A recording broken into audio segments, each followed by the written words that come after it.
Hi everybody. Okay, my name is Princess, and today I just want to make a very short clip on Monday.com. All right. So Monday.com is a tool that helps you run your business easier, like in a very smooth way. It streamlines processes for you, right? It streamlines workflows, make things easy for you. It helps you stay organized. It helps you automate all the repetitive tasks that you have and get everything done in a very less time, right?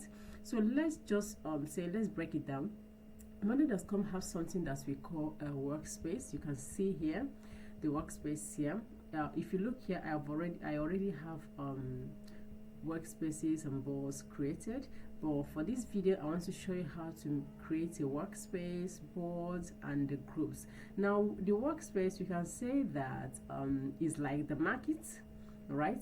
And then the boards are like the shops inside the market. So when you create a workspace, you got to create boards. Now the boards represents each project, team, or task or items.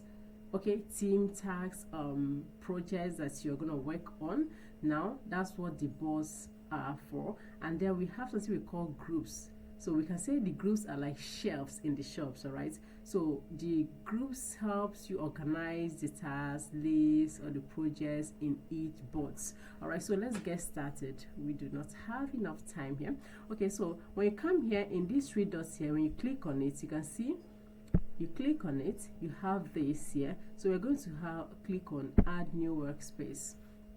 Okay, so one good thing about Monday.com is that you can create so many workspaces even with the free plan. All right, so let's just say Duchess.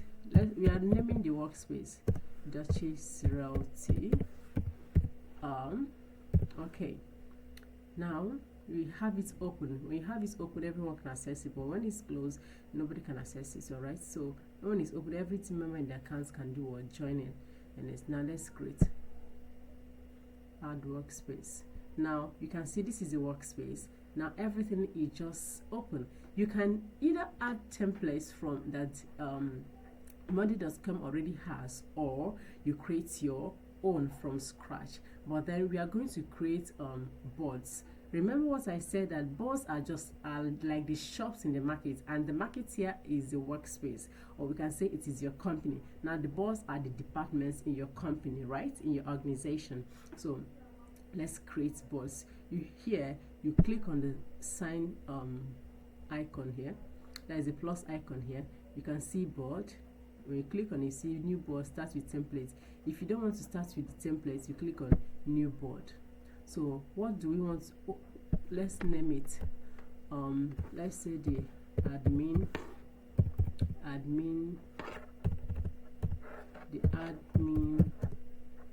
board.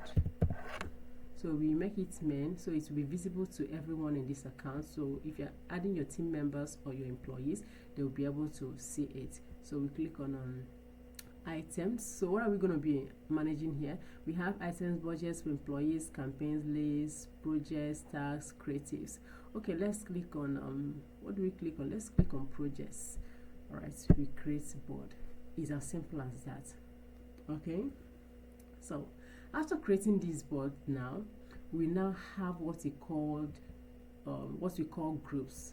You can see group title here, right? We have like two groups. You can add as many groups as you want.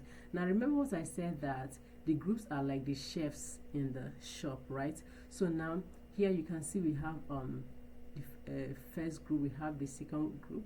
So now it is now left for you here. You can say for this group here, we are going to change the name. Let's call it what are we going to call it now? Let's say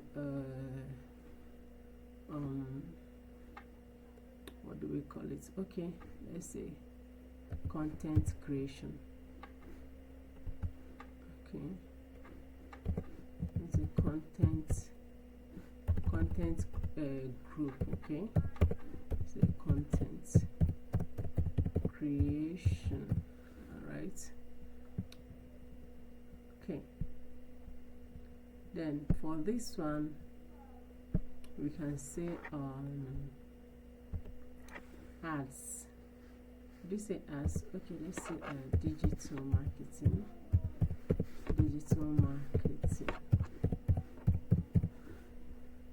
Great. Now you can see for this one we have item 1, 2, 3. Now for this item you can actually change them towards to the task or whatever it is that you have. For instance, since we have content creation, we can decide to say this one should be okay, we can say that this one should be the first item here should be creating of let's say making posts daily, or maybe posts on the Instagram page, or post Facebook page, or post on LinkedIn page. Now you can see here we have this plus sign is for you to make notes, right? You can make a note and you can tag any of the of your members, like your team members, and let them know what you want them to be done there. Maybe like this note here just for you to explain in details what you want them to do. Okay, so here we have person. This is assigning, so you can assign any of your team members this particular task now, and they're going to do it. Now the status is now left for the team members to say, okay, here we have working on this stock done. If the team member is done, he can click done. If it's stock, you click. If you're working on it already, it's just for this status, just to keep you updated on what's happening. Okay, so we have date, and then for this sign here is for you to add more columns. Okay, let's say what do we put now? You can decide to put formulas. You can decide to put files. When you add files here, it will help the team members. Once they're done with any of the tasks, they'll click on this sign and do what? Upload the files or the project that they have worked on. So it is as simple as this, alright? Not just as simple as this, of course, there are so many other things that you need to know. But for today, I'm gonna stop here, and I believe that you've learned how to create workspace, boards, and group, and you also understand very well what this workspace, boards, and the groups, what they entail. Alright, remember, if you want to add more groups, okay, all you need to do is to click on this new sign here. Once you click on it, you see add, it will give you this immediately, and then all you need to do is to change the name to whatever it is that you want it to be. Alright, so that is it for now, and if you need help automating your workflows on monday.com, don't forget to reach out to me. Alright, bye.